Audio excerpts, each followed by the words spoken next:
mọ́ jíire lópó ilé o àfìrùbòjò jíire nísàárẹ̀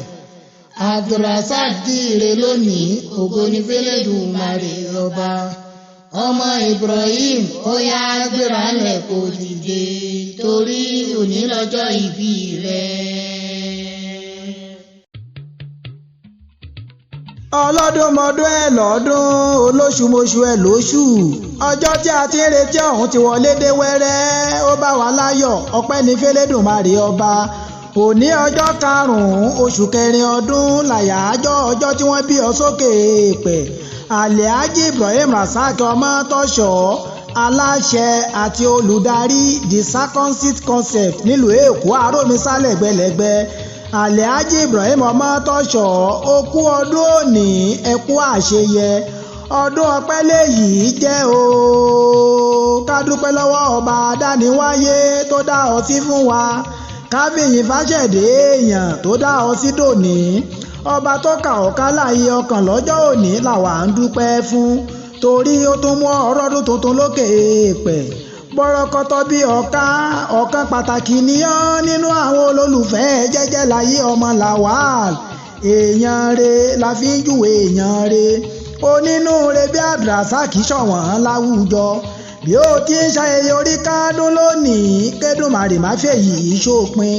ojú re lowó ń rí ojú ẹ ò ní rí bí lókè èèpẹ̀ ALHAJI IBRAHIM RASAQ OMOTOSHO ọkọ ALHAJA Fatima Abíọ́lá tí ó sì yí láyé mọ́ kọ́ba adániwáyé báwa táyà rere sálùjánà Firdaus OMOTOSHO ọmọ òní kú mọ́ ọ lójú àṣọdúnmọ́dún ńláwó àṣọdúnmọ́dún àṣòròmòrò ńláwó àṣòròmòrò ó ṣọdún èyí wàá tún ṣe tẹ̀mí tọmọtọmọ Èdùmàrè ò ní fi ọ́ láwa lójú ó ní ṣubú ẹ̀mí kó o rálàáfíà lògbà lókè èèpẹ̀ ikú ò ní wọlé tọ̀ wá o àrùn ò ní filé ẹ̀ ṣọ̀dẹ̀dẹ̀ kí o gbó kí o tọ́ kí o fọwọ́ páwú kí o fèrègì jóbi ALHAJI IBRAHIM OMOTOSHO mo fẹ́ yanú lé bàbá tó bí yín lọ́mọ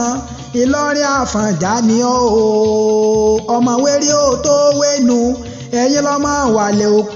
òpó múlẹ́rọ̀ mọ́jà lẹ́kàn abilédèṣù aráàlú ọ̀yun ẹ ò léegun nílé bàbá tó bí ọ bẹ́ẹ̀ ẹ ò lóró ṣé bí tètè jì kí ó jí mi kírun lóró lé bàbá tó bí yín lọ́mọ ẹ̀yin lọ́mọ alúbẹ̀ǹbẹ̀rẹ̀ ilé àná tòun ti kàkàkì Ìlọrin Àfọ̀njá ẹnu dùn jùyọ̀ akéwúgbẹ̀rú ni yín aṣàdó àgbọ̀rẹ́ ajífi kálámù dáwọn lẹ́kùn àríṣe kan tádígbọ́n wéèlù lágbàjì ìkéwú ni wọ́n ń ké Ìlọrin Àfọ̀njá gèrè álímì eégún wá búra bó bá dénú gbórí pàká wá búra bó bá dé gbàlẹ̀ èrò ìwà yóò pò wá búra bó bá lóbìnrin àyídòpò láyà ń lé ọmọ ẹgbìnrin ọ̀tẹ̀ disacom ìwòye àmọ́ ọdún kárí ọ nínú ọlá ńlá pẹ̀lú àlàáfíà ara